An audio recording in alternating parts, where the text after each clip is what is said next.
Hello, and welcome to the Windows 2003 Server Series, Configuring and Managing Shared Printers.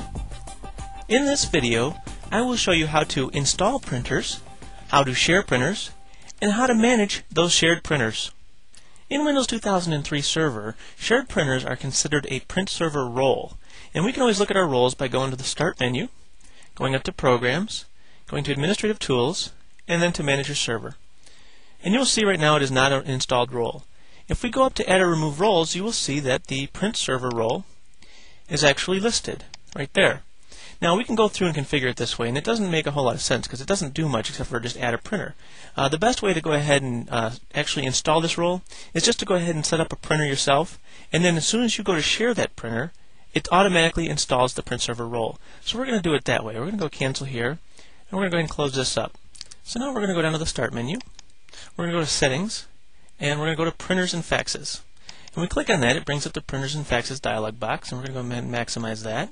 And we've got the Add Printer Wizard. Now you'll see we do not have any printers currently installed. So we're going to go ahead and install a printer, and then we're going to go ahead and share that printer. So in order to install a printer, we just have to double click on the Add Printer Wizard, and it brings up the Welcome to the Add Printer Wizard dialog box. And from here we can just click Next. And what I'm going to do first is I'm going to go ahead and set up a local printer, and I do not want it to automatically detect. If I had a printer attached to this computer, it would actually automatically detect that printer and install the drivers for me. I do not have one installed, so what I'm going to do is just to set one up and not let it detect it, so I can actually put any printer on there just for testing purposes. So we're going to go ahead and say local printer attached to this computer, click Next, and I'm going to say it's on the LPT1 port, which is usually standard if it's connected to the parallel port.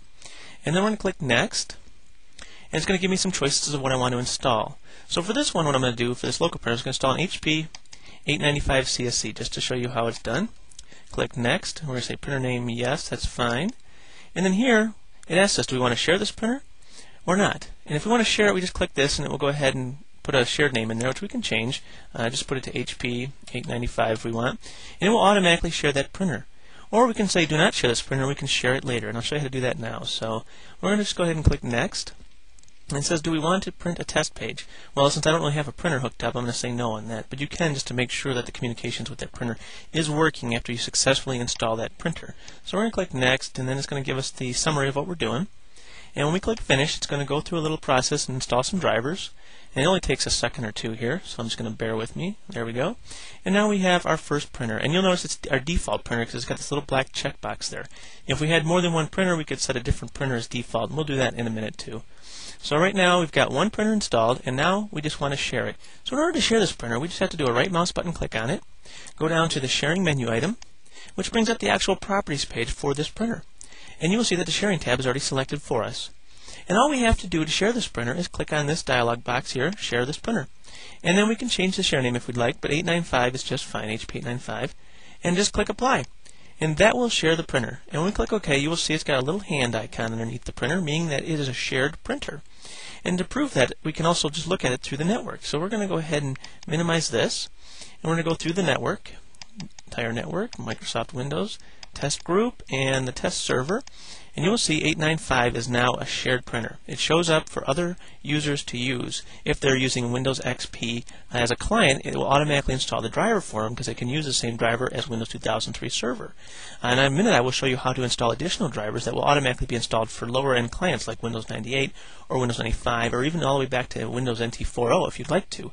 So that shows that it's a shared printer. And now if we close this up, we can actually go back to the Start menu, go to Programs, Administrative Tools, and Manage Your Server. And you will see that this server now has the Print Server role already installed. And you can actually manage it from here if you'd like to, but just by clicking on this Open Printers and Faxes, well, all it does is bring up the dialog box that we already had open. So that's how you share a printer. So we're going to close that up and maximize that again. So now that you've learned how to create a local printer and share that printer, I want to teach you how to do two more types of printers. One is going to be a networked printer. It's attached to another server, and the other one is going to be a TCP/IP printer, in which case we have to create a TCP/IP port first, and then we can print through that. So we're going to go ahead and do Add a Printer, and we're going to click Next. And instead of doing a local printer this time, we're going to go ahead and do a network printer, and click Next. This gives us three options. One is we can browse for that printer. Two is we can go ahead and type in the actual UNC path name to that printer. And three is we could actually print to a web-based printer. So what we're going to do is we're going to go ahead and do Browse for a Printer first, and click Next. And the first floor printer here you're going to see is actually my TCP/IP printer, so we're not going to do that one now, we're going to do that one next. You're going to see on our test server here, if we open that up, you'll see the actual share that we already made. But we're going to go over to the test client here, and you're going to see that I have an HP 2000C installed over there, and we're going to install that one on this server now. So we're going to go ahead and click Next. And it's going to say, you're about to automatically install drivers from another machine. Do you trust it that it doesn't have viruses? And since this is my local machine and I've set it up, I am pretty sure I don't have a virus over there.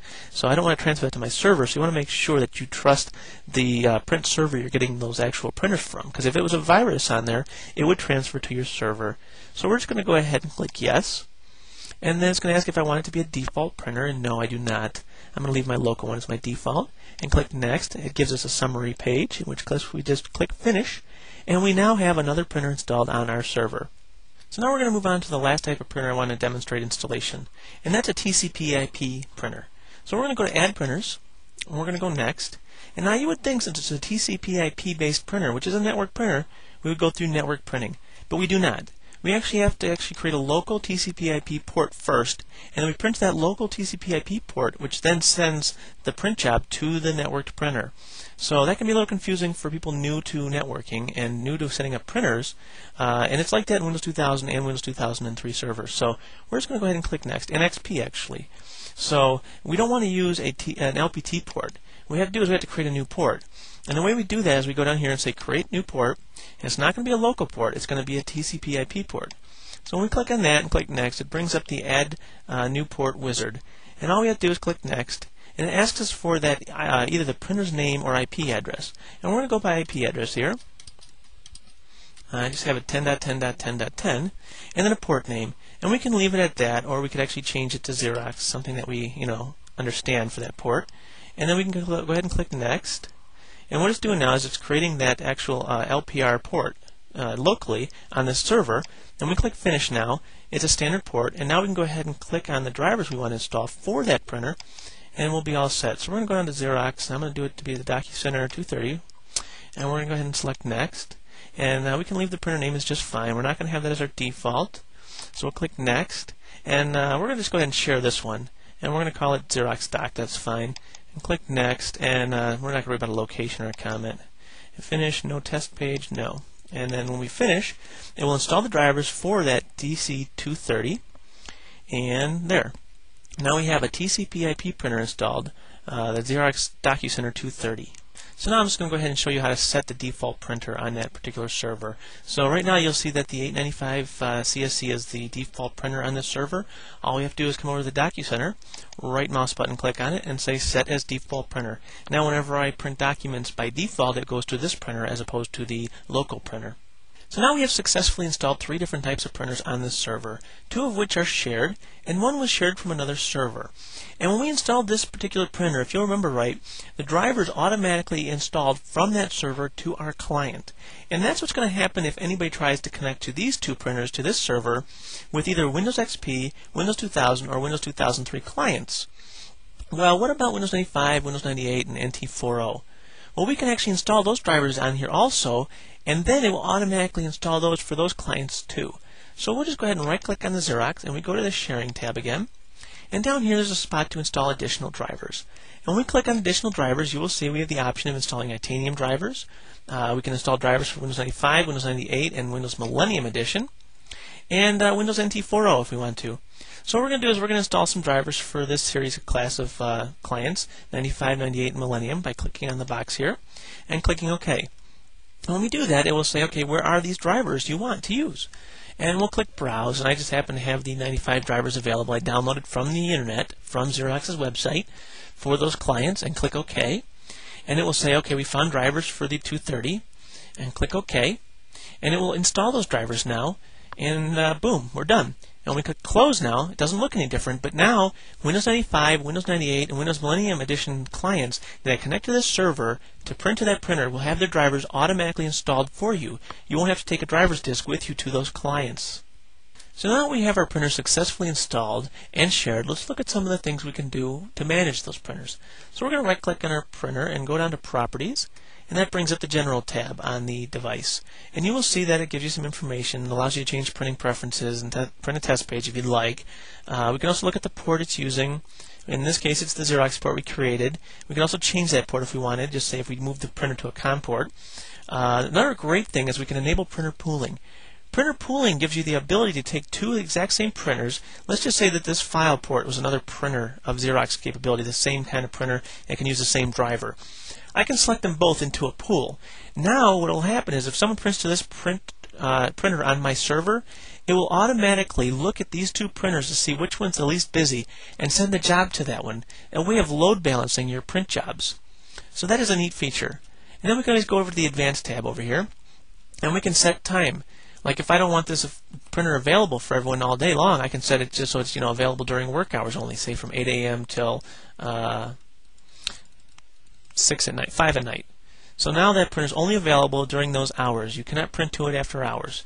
I can also set some general options here, whether it prints immediately or if it spools the entire job before it prints.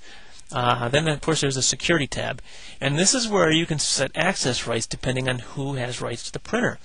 Like right now, you'll see the Everyone group has the ability to print. Well, let's say I don't want that. I don't want everyone to be able to print to this printer. I can just remove the Everyone group, and then I can add who I want. And I'm just going to give Todd the rights to print to this printer. And when I select that, I have Todd here now, and he has the ability to print to it. He can't manage the printer, he cannot manage documents, and he doesn't have any special permissions. He can just print to it. But my power users, of course, can actually manage the printers, and so can my administrators. So that's how you set some of the security options on your printers. And those are most of the management features you will use. There are quite a few more, but I'll let you fumble through those and find them yourself. So we're just going to go ahead and click Cancel there and go back to our printers page. So now that you've seen how to manage an individual printer in Windows 2003 Server, let's look at some of the properties in the print server itself. In order to get to that, we go through the File menu and we go to Server Properties. And this brings up a dialog box that first shows you the different paper sizes available to your printers. And you can create a custom one if you needed to. You can also look at all the ports that are available for your printers. You can add new ports from here, TCP/IP port if you wish. You can delete ports you're not using. And you can reconfigure ports. Like if I change the Xerox IP address, I can come in here and change it right there. So there's some of the things you can do with the ports page. The drivers page shows you all the drivers installed on your server. And we installed all these today, including the 95 driver for the Xerox. And we can add new drivers, remove them, reinstall them if we need to. We can even look at the properties of individual drivers if we wanted to. It shows me the version of the driver, where the driver path is, and the different files associated with the driver disk. And we can actually go ahead and look at the properties of individual files if I need to see the versions and whatnot right from there. And the last tab is the Advanced tab. And the Advanced tab gives me the option to change my print spool folder if I want to, or I can actually look at all the different things that get thrown into my event viewer. Like by default, it goes ahead and logs information events, warning events, and error events. Well, I may only want to see the error events because this might be filling up my event viewer, especially if I have a lot of people printing to this server. So I could just take those off if I wish to. So that pretty much covers all the server property options available to you in Windows 2003 Server. So now you have learned how to install new printers in Windows 2003 Server, how to share those printers, and how to manage those printers. Well, I hope this video has been informative for you. Thank you.